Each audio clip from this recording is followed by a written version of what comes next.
Sushil ji, good morning. Good morning. क्या करें अब इस बाजार में, क्योंकि वो ट्रम्प साहब कल क्या अनाउंस करेंगे उसके ऊपर बहुत कुछ डिपेंड करने वाला है। लेकिन टेक्निकली बाजार आपको प्लेस कैसा लग रहा है?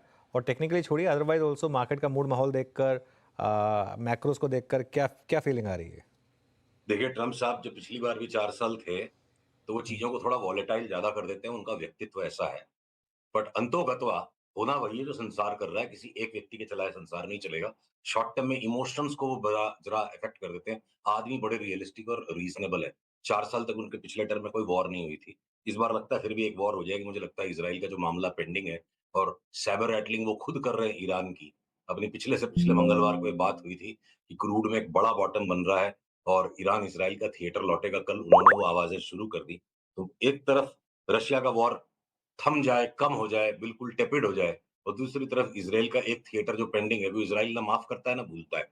वो थिएटर आना बाकी क्रूड की चार्ट वो बता रही है। वहाँ से अगर मैं आगे बढ़ूँ, यूएस इंटरेस्ट रेट्स ने एक शॉर्ट टर्म ब्रेकडाउन नीचे का दे दिया। यूएस बॉन्ड्स में तगड़ी रैली होनी चाहिए। जो नैस्डैक और एस&पी पे पिछले मंगलवार हमें भय था कि एक नया लो मारेंगे, वो मार चुके हैं कल। ऑलरेडी वो लो नीचे आ चुका है और इसीलिए आज के निफ्टी के गैप डाउन को हमें फेड करना है, गैप डाउन को बाई करना है। मैंने आपको टैग करके ट्विटर पे कल रात को ट्वीट पोस्ट कर दी थी कि जब तक हम सवेरे आपसे मिलते, तब तक वो गैप डाउन का बाई हो गया। तो अब लार्जर टाइम होराइज़न पे अगर हम चलें तो अगले 4-5 दिन में कोई बैंक निफ्टी अगर 53,000 हो जाए और उसके बाद अगले 2 से 3 सप्ताह में वापस 47,000 हो जाएगी, तो मुझे आश्चर्य नहीं होगा। मैं दावा नहीं कर रहा कि ऐसा होगा, पर हम ये दाँव ज़रूर लगाएँगे स्टॉप लॉस के साथ जब वो ट्रेड आएगा। एक बार के लिए बैंक निफ्टी में 53,000 की तेज़ी नहीं लगती है और करेक्शन क्या पता पिछले लो को रिट्रेस कर जाए, बट वहीं निफ्टी के अंदर पुराना लो लौटे ऐसी संभावना अभी तो नहीं लग रही है। अगर इतनी बड़ी मार पड़ जाती है बैंक निफ्टी में, तो हो सकता है कि निफ्टी 22,600-700 के नीचे न जाए और बैंक निफ्टी के अंदर में ये ज़्यादा दबाव जो बनेगा, ये आईसीआईसीआई बैंक, कोटक के कारण, एचडीएफसी के कारण बनेगा, एक्सिस बैंक के कारण बनेगा।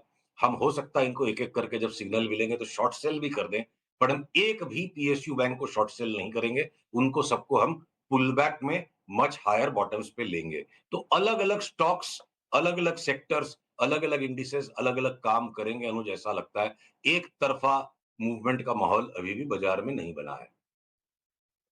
एक तरफा मूवमेंट का बाजार में अभी भी मूड नहीं बना है।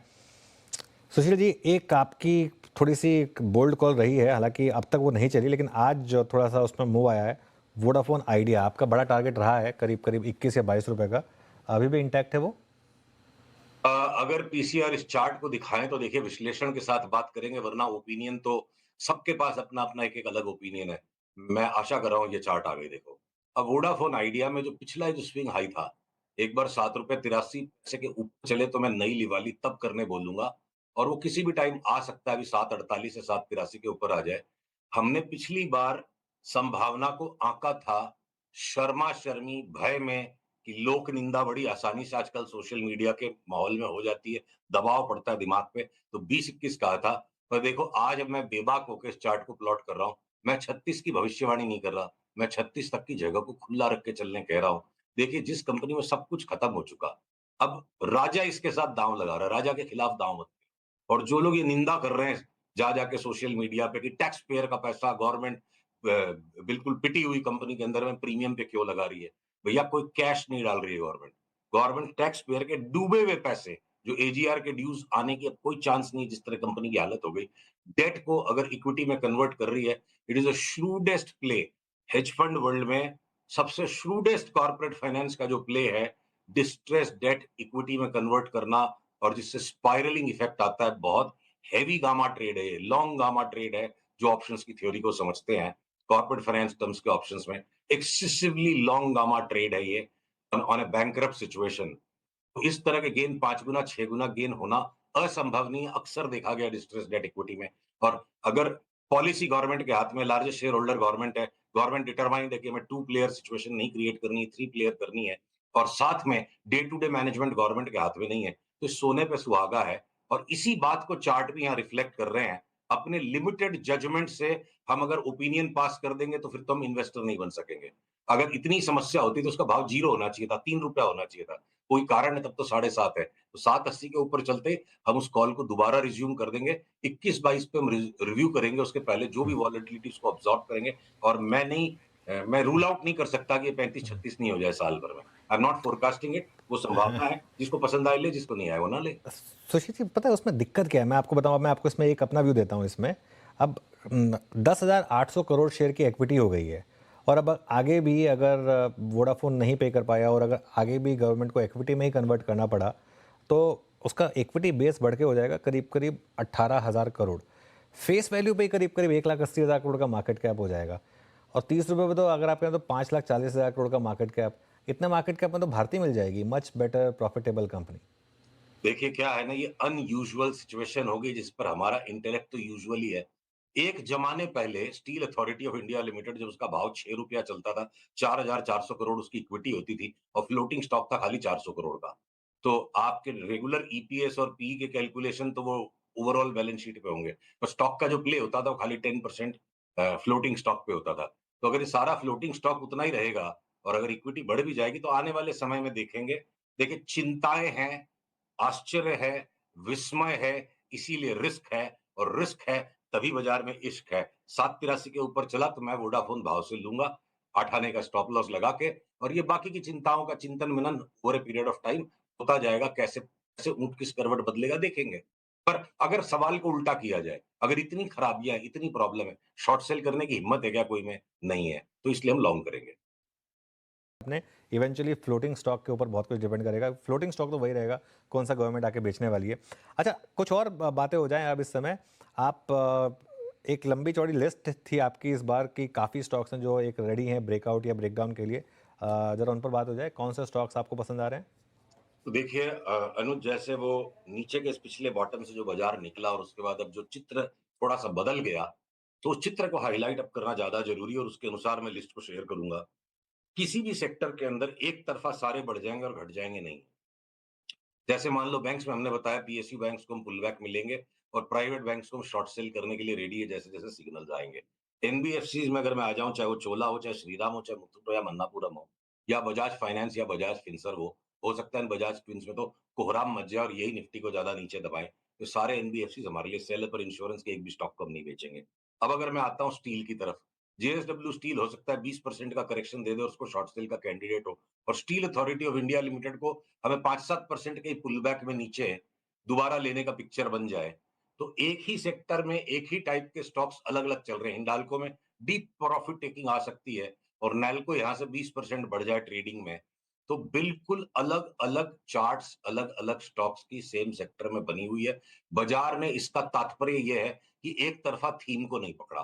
तो अगर मैं कुछ स्टॉक्स ऐसे ढूँढने को निकलूँ, जो थोड़े से लॉन्गर टर्म टाइम होराइज़न में बहुत बड़ा पिक्चर जनरेट कर चुके हों, तो वैसे कई स्टॉक्स मिलते हैं कि आप रोज-रोज की 15 दिन की, 1 महीने की अनिश्चितताओं को अगर नज़रअंदाज कर दो, तो बॉश जैसा स्टॉक यहाँ से मेरे को लगता है डबल हो जाएगा। एक्साइड जैसा स्टॉक यहाँ से डबल हो जाएगा, हर पुल बैक में इन्हें लीजिए। टाटा मोटर्स में जितनी भी जो वो चाइना लगा लो, जेएलआर लगा लो, सब थक चुके हैं अपनी यूजुअल बुद्धि को लगा के। चार्ट इसकी ऐसी है कि जब भी कोई डाउनसाइड गैप आता है, जब भी कोई नीचे का झटका आता है, स्टॉक बटोरने का है।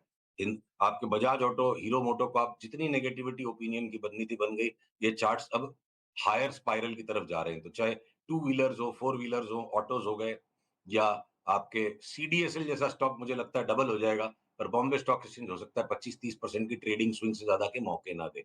तो अभी भी अनुज एक तरफ़ा स्वीपिंग व्यू लेने के जितना बाजार नहीं बना है।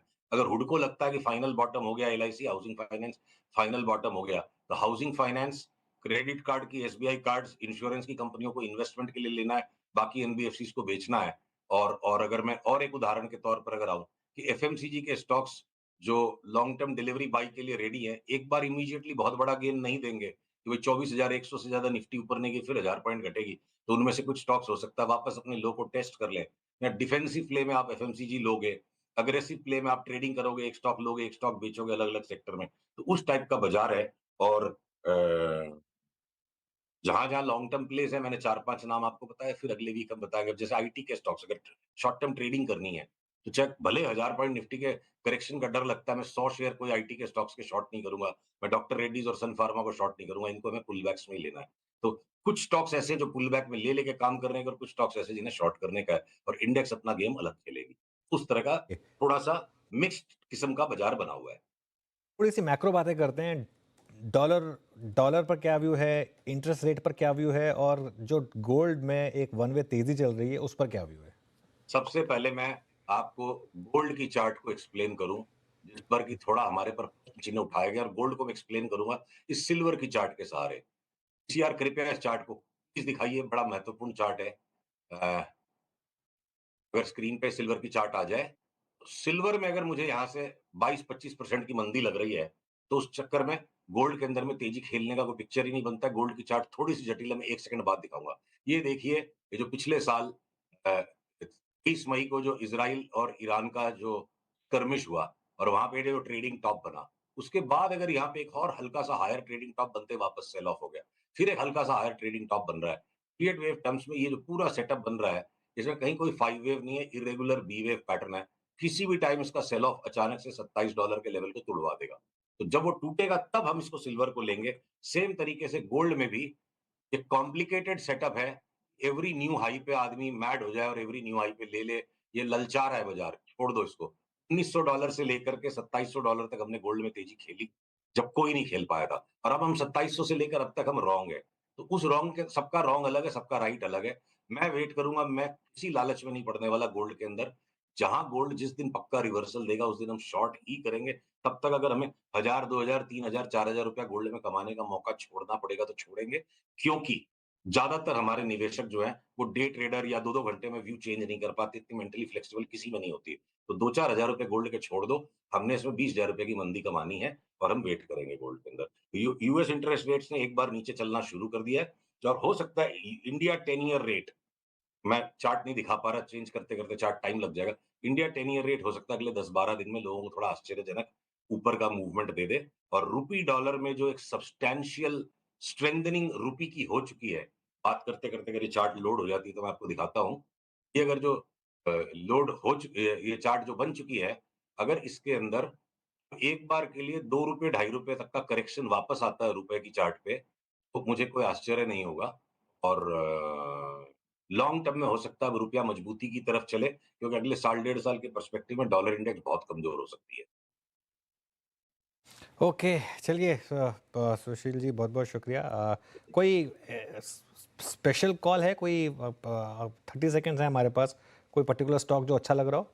हाँ, बहुत ही स्पेशल कॉल इस बाज़ार के अंदर में थोड़े से लॉन्ग टर्म पर्सपेक्टिव को लेकर, आप अगर एक्साइड लेके बैठते हो, बॉस्क लेके बैठते हो, आप सीडीएसएल लेके बैठते हो, ये सारे स्टॉक्स हमने डबल ट्रिपल की कैटेगरी में रखे हुए हैं। ये 2 स कंटेनर कॉर्पोरेशन ने जितना दुखी करना था उसका लॉन्ग टर्म रिवर्सल आ चुका है। मेरे को ₹2000 का भाव लगता है कंटेनर कॉर्पोरेशन, पर उसके लिए 2 साल का धैर्य रखना पड़ेगा, 2 दिन में नहीं बनेगा वो।